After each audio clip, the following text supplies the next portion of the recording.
What's going on? In today's video, we'll be tuning the Camaro, getting it ready for racing. We're going over to OCD Fabrication to meet with Jason, the owner, and John Gibson, the mad scientist himself, is coming to visit from Texas.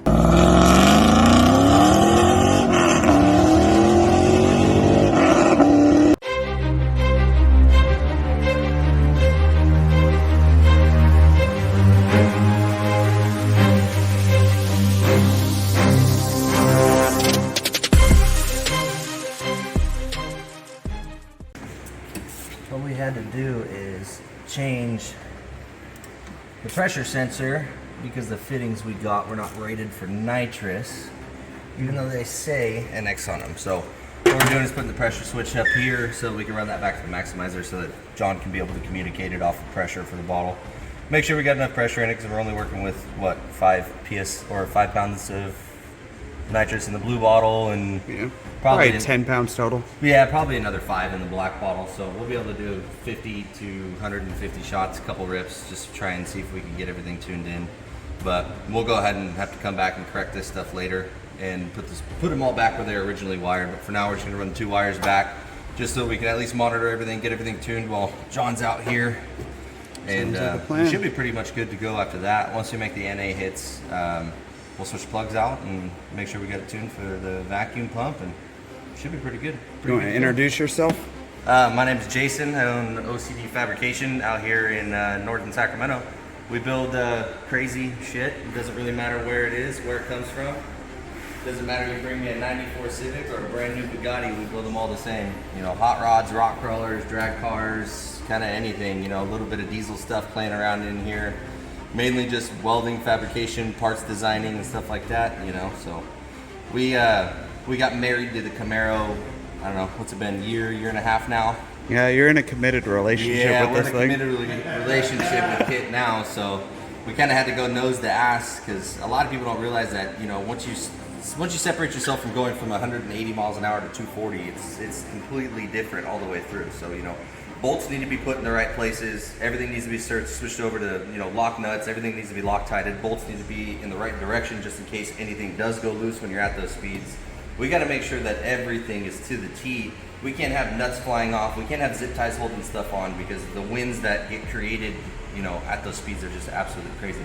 Especially with a car like this. I mean, these things are pretty aerodynamic for what they are, but they still got gaps. You know, they're bottom fed cars, so we can't have anything underneath the car that's going to be able to move once you start getting up to those types of speeds. So we had to go through basically all the suspension, correct everything front to back, just change a couple things. And this car's actually got a Watts link, which is first Watts link I've ever touched inside of an F body.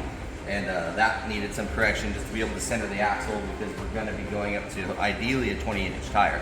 So if we can get a 28-inch tire inside here, you know, it's going to be fitment issues, cutting, trimming, and stuff like that. So we got might even go 30. So yeah, well, yeah, I mean, we could definitely. I mean, now that we made a decision to go with the mini tubs and stuff like that, we could probably clear a 30, especially with what's going on in the inner fender well. We got some quarter panel to do later on, you know, some work to do there. So I mean, we can make the clearance.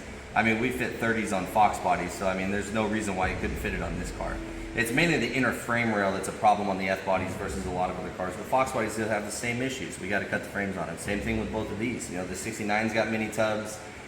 This 68 doesn't. You know, they're going with wheel flares, so it's a little bit different of a setup. But it's just whatever you got to do to make that tire fit with the wheels that you got. You know, with the weld bead locks, I don't even think we're 100% sure on the back spacing on those ones, but I'm assuming 3.5-ish.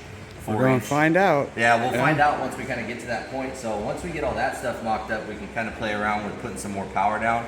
But this is the last year we got with Sac Raceway, so it'll be enjoyable to have this out there. I might slap something together with a little bit of power that I can grenade down the track, just because, you know, it's an iconic place out here, and this is basically last season we get to play with it. So let's put nitrous on the Corolla. I don't care. We'll put nitrous on the Bronco and the Corolla. Yep. Hell, we might have 40-inch tires running down the track if I could get some stuff done in time. We'll do it. But, you know, we got a couple cars that we're going to come out and play with this year and try and get out a little bit more and you know, try and play with them all. But when you're a shop like mine, you know, we deal with, you know, the off-road stuff, the on-road stuff, the classic cars, the drag cars. So it's hard to kind of, you know, get out to everything, but it's still a lot of fun every time you can, you know. So Jason inherited this problem, this car, both. Hey, it came out of your mouth, so inherited this.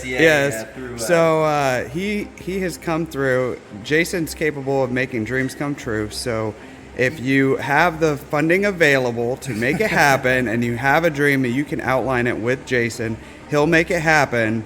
And that's pretty much what's happened with KITT here. So he's gone through, changed all the bolts. They're all facing one direction. We've diagnosed issues one after the other. But it's worth it to do it right, because if you don't do it right the first time, poor Jason's going to inherit an issue and have to play doctor and solve one problem at a time. It's not that it's so much, issues and problems as much as, lack of knowledge when it comes through. Because, it's just like me, I learn something new every single day, especially when John comes out. It's like I do nothing but talk to him the entire time, because it's a wealth of knowledge that I can't even wrap my head around until somebody's speaking to me about it. But it's the same thing with me, a lot of parts get put onto a car without the realization that they're designed to do a certain job. And, the one thing that I like to do is I don't like multi-tools. None of my tools are multi-tools. If I need a multi-tool, I'll put a Leatherman in my pocket. But you need a tool to do its exact job, 100% efficiency, and so getting a car to this place that this one is, this is the, third stage of the build, and we've probably got stage number 4 coming up, which should be the final revision of it. But even at that, there's still going to be things, This thing came in with a full front end. Mind you, this is a factory AC car, factory traction control, factory ABS, and factory cruise control. It's busy under the hood. This isn't a car that you take to Cars and Coffee and pop the hood and talk about it. But everything under here is probably built up a lot more than most cars you're going to see out, showing off. It's not just a 5.3 LM7 with a, with an eBay intake on it. So even though it's really busy underneath here, we finally made a decision to, cut the front off. We're going to tube it. We're going to put tube front in the front of it and put a tubular K member in it. Do some suspension adjustabilities, because these cars don't really sit well when they're really low. So trying to get some more camber and caster into the car to keep this thing stable over 200 miles an hour is going to make a big difference. So, we've got a lot of revision stuff to do like that, but even going all the way back to getting the rear end squared away, getting it straightened up, we had to pull the transmission out. Unfortunately, we had a 3rd gear, 4th gear synchro issue, so we went and got those cryo treated, which was a really cool process to do, because that's kind of, I would say, newer in the gear treating process. A lot of people are switching away from the heat treating process and switching over to actually getting them, treated with cold temperatures.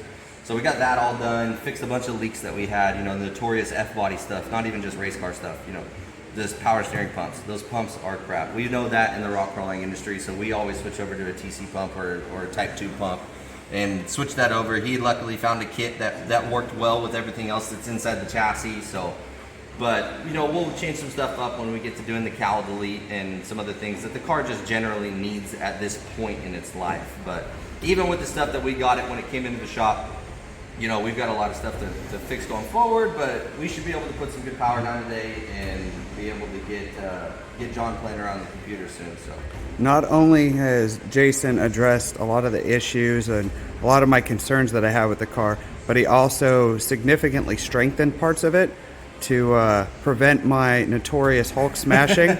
And so you'll see in the build, as we put it together for race application only, a lot of things are strengthened to the point where I can't break them. Well, that's the hope. We'll see. That's the difference about me versus other people. I drive my customers' cars, whether they like it or not, harder than they ever will. I absolutely, without a doubt. It's going to break at my shop, and I want it to break here, because if it breaks here, I'm able to fix it, and we're able to correct issues that we're going to have. Now, if I babied the car and didn't drive it hard, you go to the track and you wipe a clutch out, or you break a gear, or you break an axle. I couldn't tell you how many axles I broke out front of my shop. And especially in the off-road stuff, we're miles and miles out of the trail. So I get to bring things from the crazy off-road world into the drag world that most people don't get to do. So, between like even certain styles of switch panels and dumbing down the wires and making these things more basic, even though this thing is actually really complicated with how much wiring and stuff, especially with keeping the factory ECU and stuff like that. But, I'm able to bring that other style of the world into it to try and keep Hulk Smash over here from breaking parts all through it.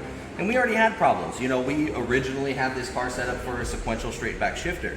We had a couple problems with it. It's not working. We went back to an H pattern. So, that's just temporarily, but there's little things like that we're going to have to address going forward, and just correcting as much as we can with the car, even all the way down to the roll cage. Roll cage plates, when they come from factories, they're usually about 10 gauge, and they're usually pretty small, maybe 4" by 4". I threw all those away. Everything is 10" by 10", wrapped up the rocker, you know, and dissipated more. So if this thing does roll over, that main hoop is not able to go through the floor. I mean, it would be virtually impossible.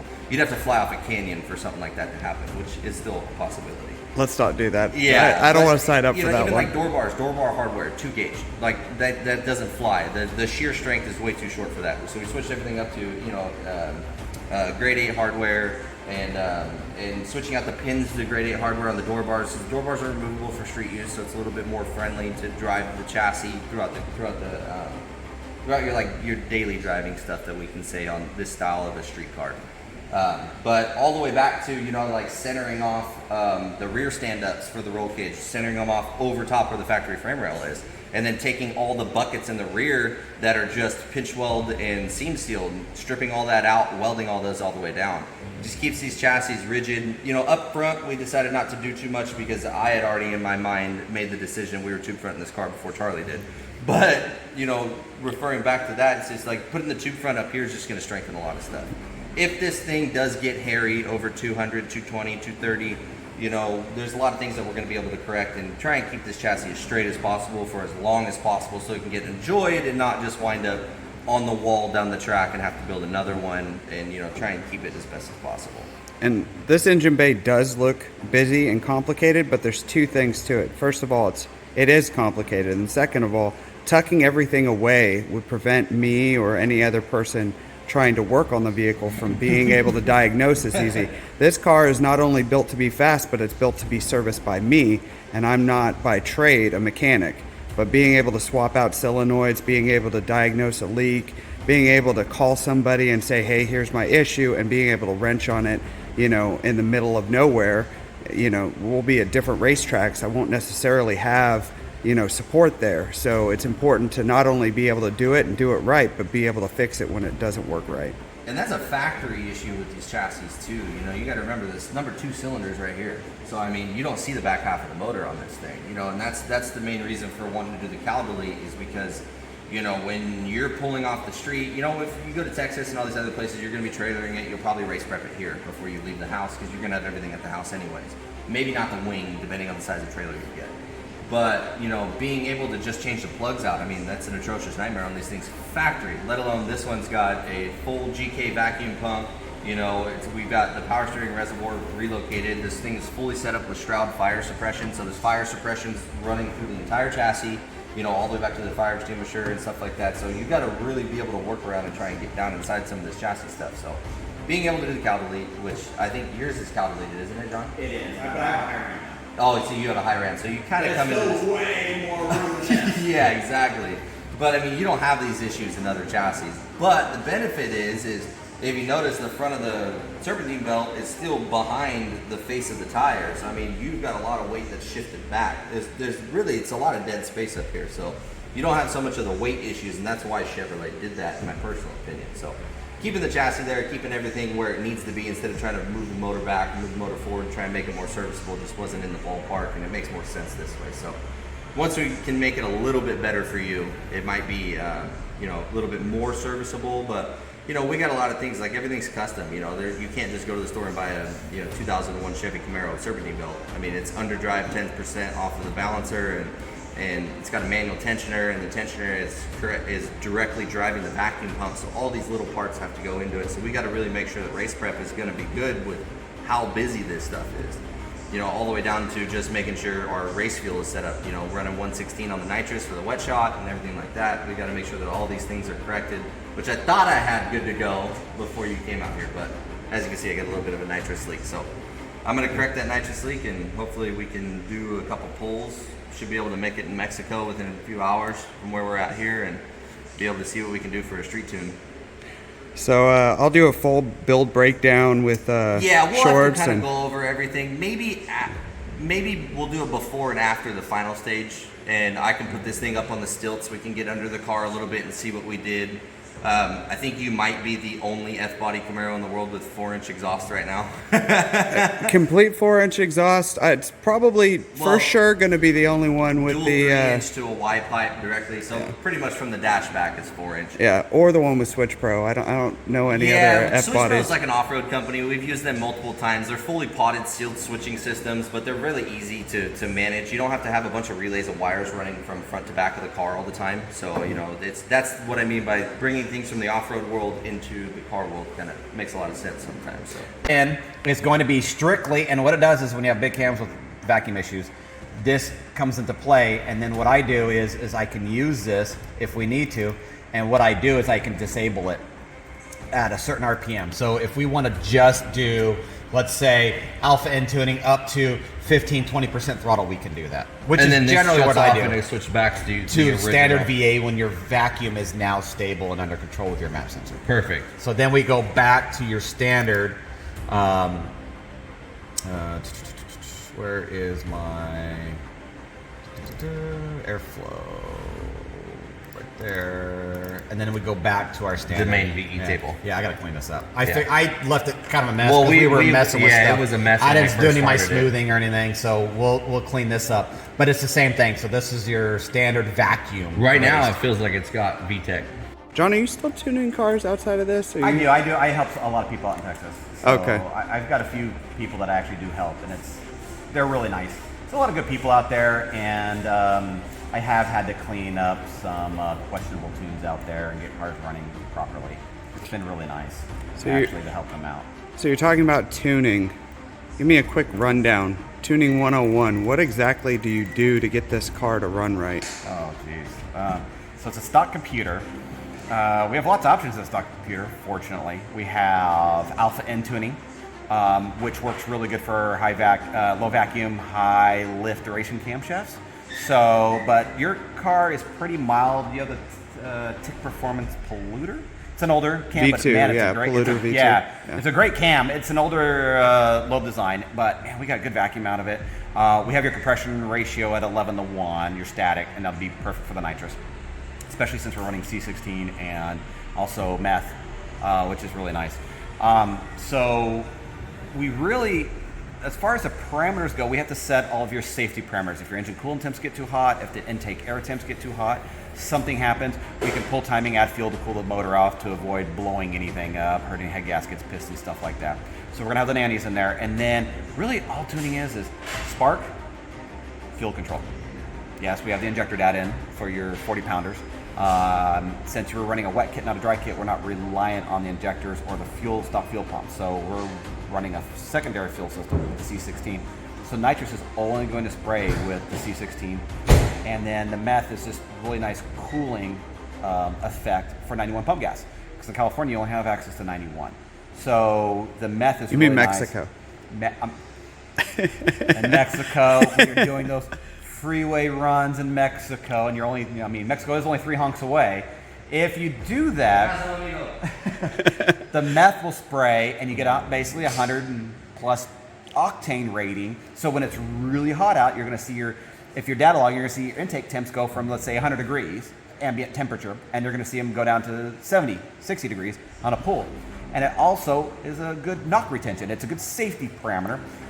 We'll get the enrichment in the fuel, the air-fuel ratio fuel or lambda. You'll get the enrichment, plus you'll get the safety of the octane rating. So maybe NA, we might only see 5 to 10 robo horsepower on the meth injection, but the nice part is we will maintain that 5 to 10 horsepower on an extended run when you're really heavily loaded, pushing past the wind resistance. You're in your top 3, 4 gears, third, fourth gear on the freeway, and that's what's going to make the difference in retaining that horsepower and torque over a long duration of time.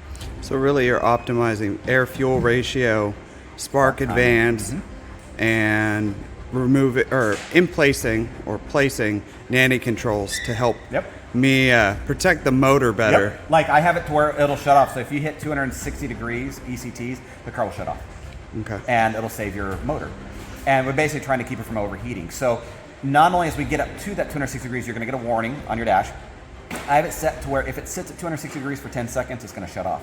You're going to get that warning. You're going to get a chime on your dash. And then I'm actually going to pull timing out, so the car's going to go really slow. I'm going to add fuel to keep, because remember, fuel is a cooling agent inside the combustion chamber. So I'm going to enrich it.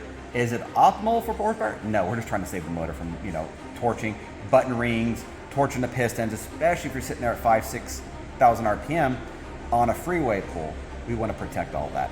And that's where all the nannies come into play. So I call those, yes, they're nannies, but technically they're parameters. So we have engine parameters that we have to set. Then we have our fueling that we have to take care of. And then we have our spark that we have to take care of. So all those come into play with tuning. Okay, so we want to optimize performance, protect the motor from me over here Hulk smashing. If you want to Hulk smash, that's all you, please. You built the drivetrain to do it. Absolutely. But I'm going to be in the passenger seat while you do it so I can have the grins. Sounds good.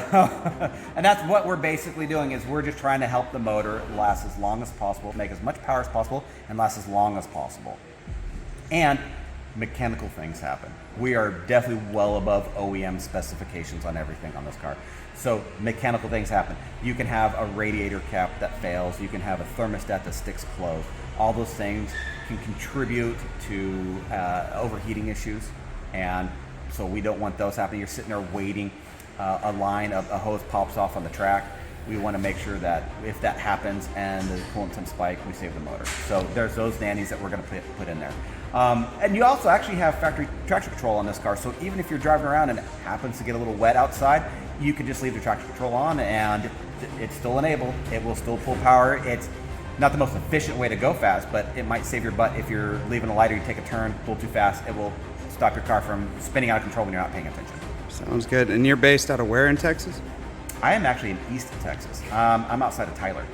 Tyler's the next major city, so I'm about an hour 40 minutes east of Dallas.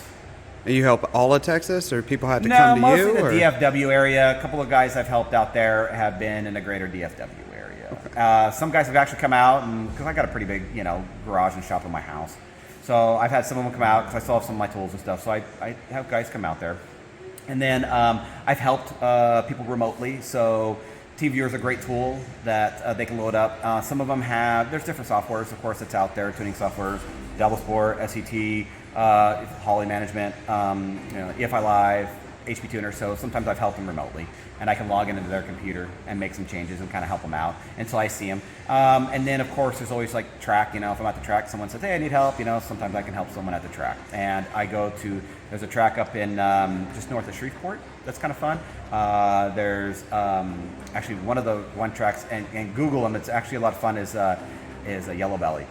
That one's pretty wild at that track. I'll have to take a look. I think I'm going to Texas pretty soon. YouTube Yellow Belly, and you're gonna be like, "What?" It is like literally no holds. It reminds me of track rental days at Sacramento Raceway. Is what it reminds me of. Just no holds barred. People are in shorts running their cars. You're just like, "Are you getting in that 8-second car with shorts?" All right. But it's 8th mile. It's just down and dirty. It is down and dirty. You get all kinds of cars out there, and guys are just having fun. And everyone's around the start line. There's lots of cheering, lots of camaraderie there. It's pretty epic. If you ever want to see an awesome track that is just bananas with people, yeah, that's the one to go to. All right. Thanks, John. Yep. Okay. And here is your Maximizer 5. I already updated it. Okay. But you still need to bring in the software form. You still have to download it. Okay. There's a how-to video link if you want to do it. Okay. Right here. So it's really nice. The installation and user manual. So it gives you the installation and user manual, everything there. Kind of describes what you can do with it. Good to have. So PDF, everything. Then when you plug it in, you'll want to open up controller, find controller. It's also over here, find controller, and it will find it, and it'll say, "Oh, it's found. Controller's found." Hit OK. I already have a file in there for tune number 1, so that's what we're running. So if you want to mess with it, you can go up here, and you have all these different things. Your data acquisition. I do have that set up to record, and it records from 2,000 RPM on. So it's already downloaded. See, it's already been downloading. It's already been running. Okay. So we already have data on it, even though we had the bottle off and everything, because we had everything turned on. And you can watch that. So it's set up to automatically reload, and we can also clear it. So you can erase PC files. So you can also view, run. You can look at your data logs. So tuning configuration, the input controls, I already went through and set up all your input controls. So there it's enabled. I got all your RPM. We don't have throttle position, but we have map. I have that all configured and it's working properly. We don't have a wideband in. Don't really need one. So, and then I got your speed, and that was one thing we did forget to check. And then also have your bottle pressure, so it won't spray. Once it hits to a certain pressure, it'll just stop spraying. Gotcha. That's going to be really important if your bottle pressure drops too low during a long speed run. As the pressure drops, if it drops, and you might have to mess with this if you're okay with running a little on the rich side, and all the data looks good, then worst case, you can always let the pressure drop below 800 Or if I'm PSI. going for a higher speed run, start it later so I have bottle pressure longer. Exactly. Plus you'll And then have more. if he stays in it, even though the bottle pressure's down, it still has 100% fuel pressure, obviously, because it's got fuel, right? Yeah, so it just gonna runs still rich. That's why it's running rich. Yeah, it runs rich. Exactly. So that's good. So we have that, and then we have now the inputs wired in. So under here on your output, I have just one output right now, and it's set up. It's real easy to do. You can configure these any ways you want. Right now I have it enabled for RPM based. We're at a hertz of 15 hertz. The start percentage, of course, is 0, and it ramps to 10% from 32 to 5800. So does that make sense? Yep. So it's not going to hit that full 10%, and that's just for testing. It's not going to hit that full 10% to your right at 5800 RPM. So it's right before you shift, basically. Yep. So you can do first gear lockout, and how first gear lockout is if you stage the first time you launch and it goes beyond, and let's say we put this at 5,000 RPM, it doesn't know what gear you're in. So just don't burn out past 5,000. No, what I'm saying is like, so you launch at say 3,500 RPM and you launch it. The first time it sweeps past 5,000 RPM, it says, cool, we went through first gear. It drops right from the gear change. It's then going to spray. Okay. So if you don't hit that number, if you short shift and you don't hit 5,000 RPM, It Your won't nitrous spray. is second gear, it's going to think second gears as it First. goes through is first Yeah, gear, and then it gotcha. won't spray till you hit the third. And this isn't a problem because the system's off during burnout. So I just actually disabled it.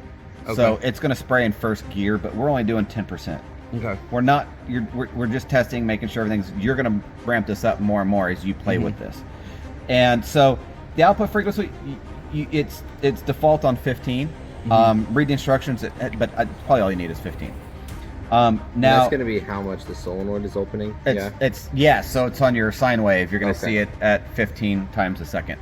Gotcha. So that's what 15 hertz is, right? 15 Yeah. times a second. So the ramp type is we're RPM based, and like I said, this is 10%. So if you have a 400 shot on here, it's 40 horsepower.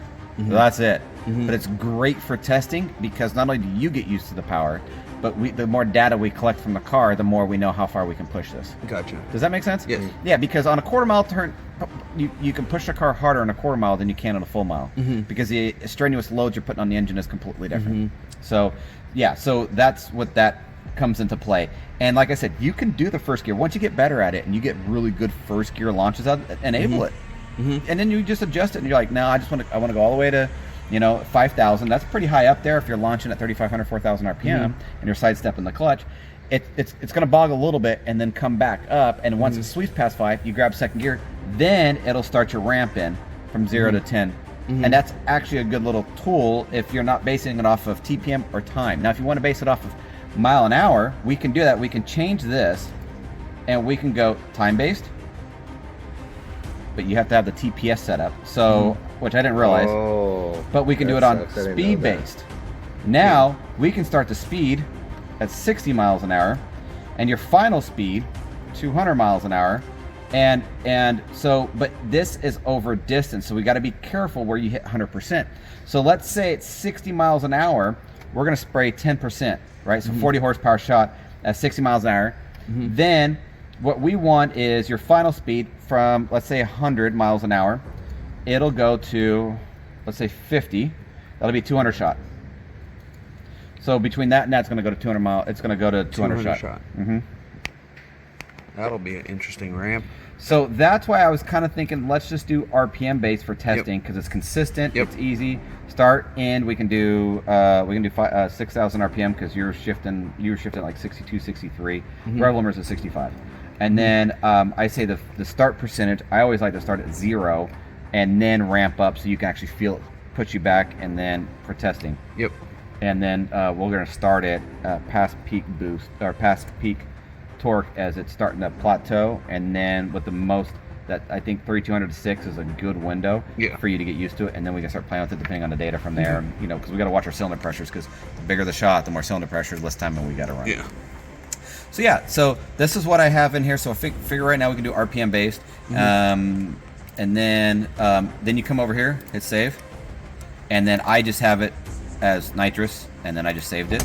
And this is being saved on the maximizer itself. No, this is your laptop. Oh, okay. You pull it out of there. Once you plug into it, you pull out that tune. Interesting. Now, tune 2, what we can do is we can configure tune 2, and then we can change. And it's also let's go back to tune 1. And heater control, desired pressure. So. But we don't have a pressure monitor right now. Yeah, we do. Oh, we do? It's up front. Oh, okay. If you're gonna do a full mod, I'd up the pressure myself. Yeah. Yeah. Which Yeah. we don't have to worry about this right this second, but I can, when the sensor is back on the bottle and we're more accurate, then it'll probably be better. Yeah. Okay. You'll want to up the pressure for longer pulls. Okay. Let's see, and then Did we check and see if it's actually heating the bottle? I did not. Okay. We don't have wheelie control, Okay. so that's just one of the things in there. And then, like I said, It is? Oh, yeah. So this works really good on a dry shot. So this is what I use on my car. I have a dry shot on my car.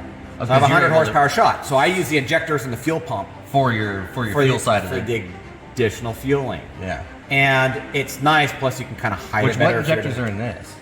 Just the whites. They're Oh, the okay. 3800 supercharged whites. Okay. They're 42 pounds in these cars, about 40 pounders. So, but this one, so if we run into issues with the vacuum pump leaning out the nitrous too much, I just add a little extra fuel through here. Or, since he's got a standalone fuel system, just up the pressure a little bit. Well, but the main concern was the not on nitrous and not on extra fuel was where we were seeing the big lean spikes, especially through Running gear around changes. town. That's why we're going to tune this NA first. And then play with the Then NA2 play versus- with the meth injection. Yeah. And then we'll do the nitrous without meth, and then we'll add the meth in, and we'll just so that way we can watch our. Perfect. So we we'll don't want to just be go- flooding those cylinders with way too much fuel. That's the biggest issue, you know. Yeah. It leans out between gear shifts, and then if I'm decelerating in gear, and if I slow down yes, it too should. much That's in your gear, DFCO, It deceleration fuel cutoff. It should. Oh, that's still active.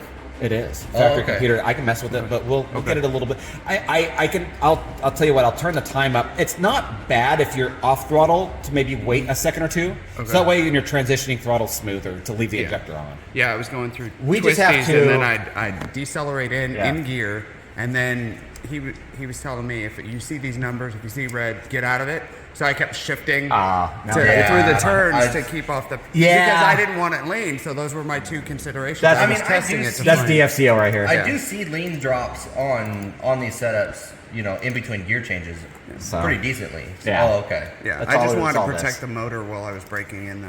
Yeah. So that it's looks enabled- like that's super active on 5th and 6th gear. It is. Yeah. That's factory settings. Oh, okay. So we can mess with it just to Okay. see. And that's why I want the O2 reporting to my laptop so I can get a quick, uninterrupted monitor of it. Which is fine. Yeah, I'll get under there and unplug that and plug you in so that you can basically Yeah. monitor that That's setup. and also it also helps with the nitrous tuning too and the meth tuning because I can see The everything real only time issue and that where we it's do at. have is with your wideband is we got to remember it's only on bank 1. Fuel, air, and ignition. These are the ingredients for combustion. Changing the amount of any of these ingredients can result in more efficiency, more performance, or an engine, and more pieces. Tuners are the experts that carefully balance the line of maximum output and catastrophic failure, all while maintaining reliability and even better fuel efficiency. The tools of the trade used to be a screwdriver, carburetor jets, and distributor weights. Now it's all done with a computer, and the tuner expertise mirrors that of a software engineer. The goal of tuning is to squeeze every ounce of power that the manufacturer leaves on the table, or to optimize non-OEM enhancements like power adders such as nitrous and forced induction. One way is to modify the ignition advance to enhance the combustion without detonation. Another way is to alter the fuel-air ratio. When the mad scientist tuners complete their magic, the vehicle will run better and perform to its optimum potential. Random fact of the day: Steve Dinan is the father of modern tuning. I'm Steve Dinan. We're in Dyne Engineering's headquarters in Morgan Hill, California. I started working with ECUs back in 1982 when BMW first put a digital engine management system on the 325. You know, basically they replaced carburetors and distributors with a computer. In order to tune the engine, we had to be able to get into the software. So we were in the Silicon Valley. We hired a software engineer and we hacked the chip. We didn't know anything about it in the beginning, and the computer science guy knew something about software. It's in hex decibel like the current ones are. We didn't know what functions were and what they did, and there was no encryption back in those days. There was no checksum back in those days. There was no fault diagnosis back in those days. So we literally took half the chip and changed all the numbers by 10 and put a timeline on the car and said, oh, the timing didn't change. And then we changed the other half by 10. Oh, it did. And then we cut it in half again and cut it in half again until we wound up with one string of numbers like, oh, that's the ignition timing. And then we did the same thing with fuel. And that's how we found the first two maps.